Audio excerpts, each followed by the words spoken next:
নমস্কার বন্ধুরা, আমার বনানীস নেচার লাভ চ্যানেলের আরও একটি ব্লগে আপনাদের সবাইকে জানাই অনেক অনেক স্বাগত। আজকে আমি শুধু আমার গার্ডেনের ভিডিওই শেয়ার করছি। বেশ কিছুদিন আগে ক্যাপচার করেছি এটা, তখন শীত অল্প অল্প ছিল।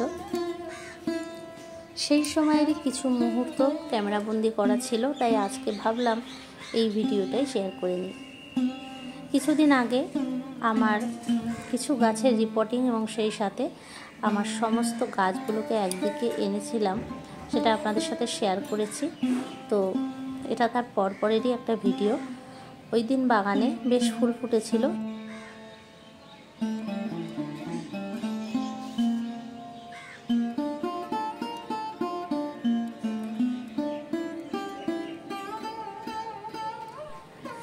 এই দিন আমি ডালগুলোকে ফেলে না দিয়ে এই পাত্রটার মধ্যে লাগিয়ে নিয়েছি, আপনারা তো আগের ভিডিওতে দেখেছেন। আর আমার এই যে গোলাপ গাছটা আছে, এই গোলাপ গাছটায় কিন্তু দারুণ কালার আসছে ফুলগুলোর এখন, কারণ এত রিপোর্টিং করা হয়েছে, তারপরে অনেক কিছু সারও দেওয়া হয়েছে, যার জন্য এই গোলাপের কালারগুলো খুব সুন্দর আসছে। কিন্তু সমস্যা একটাই, এই গোলাপগুলো কিন্তু বেশি দিন গাছে থাকে না, একদিন দেড় দিন থাকে, তারপরে আস্তে আস্তে ঝরে পড়া শুরু হয়ে যায়। এখন বর্তমানে এই গাছটা পুরো ফুলে ভরে গেছে, সেই ভিডিও আমি আর করিনি, এটা অনেক আগের ভিডিও। গাঁদা ফুলও আমার সেই সময় ফুটছিল এবং এখনও ফুটছে অল্প স্বল্প। গরম যেহেতু পড়ে গেছে, কতদিন গাঁদা ফুল থাকবে জানি না। আর এখানে এই যে একটা গাছ রয়েছে, এই গাছটাও খুব সুন্দর, এটার নামটা ঠিক মনে পড়ছে না, থোকা থোকা লাল লাল ফুলগুলো যে হয়। ছাদ বাগানের এই যে দেওয়ালটা, এটাতে আমি একটু এরকম প্লান্ট হ্যাং করে করে দিয়েছি, যাতে দেখতে ভালো লাগে। আর আরও অনেক কিছু করার ইচ্ছে রয়েছে, কিন্তু সেভাবে করতে পারছি না। ভিতরেও কিছু গাছ রয়েছে, আজকের ভিডিওতে সেগুলোকেও আরও একবার শেয়ার করব।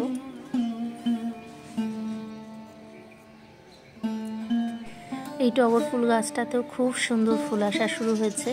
শীতকালে তো এটাতে একদমই ছোট্ট হয়ে গেছিলো, ফুল আর ফুটছিলই না। এটা সুন্দর করে বেশ গাছের গোড়ার পরিচর্যা করে সার দেওয়া হয়েছে, তার জন্য। সাদা নীলকণ্ঠ এখনও ফুটছে, এবার গরমে তো সিজন, আর সারা শীতকালেও একটা দুটো করে ফুটেছে, যেহেতু আমি সেইভাবে যত্ন নেওয়ার চেষ্টা করেছি, তার জন্য। এই দিকের এই গাছগুলো আপাতত তো আমি এখন যে ভিডিওটা করছি এটাতে দেখতে পাচ্ছেন, কিন্তু এগুলো আমি একদম ওই পাশের সাদা দেওয়ালটার ওখানে সব কটাকে নিয়ে গেছি। এক তো এই গরমের সময় সব সময় গাছে জল দিতে হবে, জল দেওয়ারও সুবিধার্থে, এবং ওই দিকটাতে একটু ছায়া পড়ে যায় লাস্টের দিকে, সেটারও সুবিধা আছে, সেজন্য এরকম করা। এই গাছটাতে তো সারা শীতকাল পুরো গাঁদা ফুলে ভরেই ছিল, আমার পুজো দেওয়ার কোনো অসুবিধে হয়নি। আর পুজো দেওয়ার পরেও এখানে সব সময় গাছটা ফুলে ভরে থাকতো, এত ফুল হয়েছে। কিন্তু এখন আস্তে আস্তে এই গাছটা এরকম মানে খারাপ হয়ে যাচ্ছে, তাই একটা দুটো ফুল, শুকনো ফুল ছিঁড়ে দিলাম। ফুলগুলো শুকনো হয়ে গেলে ছিঁড়ে দিলে কিন্তু শুকনো হওয়ার সময় তাহলে গাছের উপর চাপটা কম পড়ে। এই পাশ থেকে আমার বাগানের, ছাদ বাগানের এইখানটা দেখতে বেশ এরকম লাগে। আর সবগুলো এই পাশটাতে আর ওই পাশটাতে, এই দুই পাশে আমি ডিভাইড করে রাখবো পুরো গরমকালটা। তারপরে শীতে আবার কোথায় কি পরিবর্তন করা যায় সেটা করব। চেষ্টা করি সব কিছু সুন্দরভাবে সাজিয়ে রাখার, কিন্তু এতটাই সময় লাগে এইসব জিনিসের পিছনে, সংসারের সব দিকটা সামলে দিয়ে উঠতে পারি না। হাজব্যান্ডের তো ছুটি শেষ হয়ে গেছে, জয়েন করে নিয়েছে, এখন আমি শুধু জল দেওয়া বা এইটুকু ছাড়া সেরকম কোনো দেখভাল গাছদের করার টাইম পাবো না। তবুও শুধু জল দেব এবং যতটুকু পারবো আমার বাগানের খেয়াল রাখবো। এই যে ব্যালকনিটা কালার করেছি, আপনাদের সাথে শেয়ার করব। ব্যালকনির যে মেকওভার করলাম, তো সেটা কত প্ল্যানিং, কত কিছুই তো ছিল, কিন্তু সেই ভিডিওটাও রেডি করে উঠতে পারছি না। খুব তাড়াতাড়ি নিয়ে আসবো। যারা এখনও আমার চ্যানেল ভিজিট করেনি বা ব্যালকনি মেকওভারের কথা ভাবছেন, তাদেরও দেখে অনেকটাই হয়তো কাজে লাগবে। পিটুনিয়ার ফুলগুলো বেশ ফুটছে, এর জোড়ায় জোড়ায় দুটো সাদা রঙের পিটুনিয়ারও এনেছিলাম, সেগুলো তো এখন ফুল ফুটছে, এটা তো আগের ভিডিও। কিন্তু এই পাশের এই সাদা কন্টেনারের গাছগুলোতে সাদা সাদা ফুল চলে এসেছে। তবে কন্টেনারটা আমি চেঞ্জ করে দিয়েছি।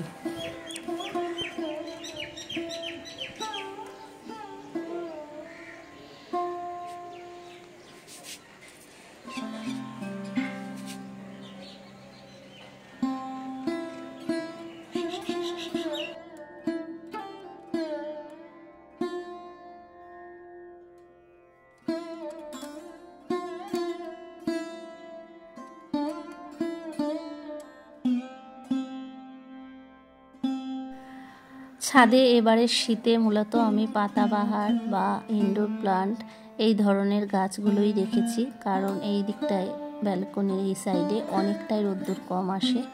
এই দেখুন, হাজব্যান্ড যে গাছগুলো নিয়ে এসেছিলো তার মধ্যে কিছু গাছ রিপোর্টিং করেছি, কিন্তু এখনও তাদের অবস্থা সেরকম উন্নতি হয়নি। কিন্তু এই গাছগুলো পুরো বেঁচে যখন ঝাড় হবে দেখতে কিন্তু খুব সুন্দর লাগবে। চেষ্টা করি আমি আমার মনের ভালো লাগা দিয়ে আমার বাগান, আমার ঘর বাড়ি যতটুকু সম্ভব আমার এই অল্প সময়ের মধ্যে সাজানোর, এবং সেটাই আমার ভিডিওর মাধ্যমে আপনাদের সাথে শেয়ার করি। যাদের বাগান করার ইচ্ছা তারা যাতে এর থেকে একটু হলেও আইডিয়া পেতে পারেন কী ধরনের জিনিস ইউজ করছি। সব কিছু টবই যে আমার কেনা তা কিন্তু নয়, অনেক কিছু ফেলে দেওয়া কন্টেনার, জলের মগ, তারপরে ছোট ছোট কিচেনে ব্যবহৃত গামলা, এই ধরনের যে কোনো জিনিস, এই যে একটা কৌটা, এটা একটা ইউজ করা রয়েছে। বিভিন্ন জিনিস কিন্তু আমার বাগানে আমি ইউজ করি। আসলে বাগান করার বা গাছ লাগানোর ইচ্ছে থাকলে বা যে কোনো কিছুই করার ইচ্ছে থাকলে সেইগুলো কিন্তু বাস্তবায়িত করতে অনেক অনেক টাকার প্রয়োজন হয় না। আমি যখন প্রথমে শুরু করেছিলাম আমার একটিও টব ছিল না, তো 2-3টে টব বাজার থেকে কিনেছিলাম। তারপর বিভিন্ন রকম কন্টেনারে করে লাগাতাম। আপনার সামনেই দেখতে পাচ্ছেন এই জানলাতে ঝুলছে একটা কৌটোকে কেটে কালার করে করেছি। তো আমি বিভিন্ন জিনিস রিউজ করে আমার বাগানটাকে সাজানোর চেষ্টা করি।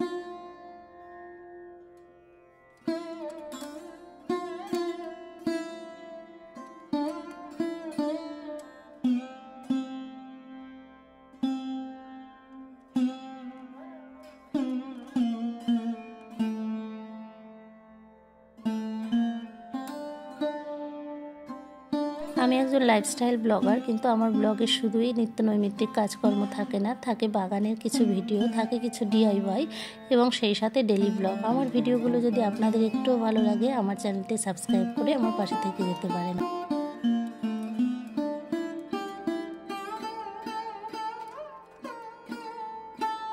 আজকের মতো ভিডিওটি এখানেই শেষ করছি। সবাই ভালো থাকবেন, সুস্থ থাকবেন।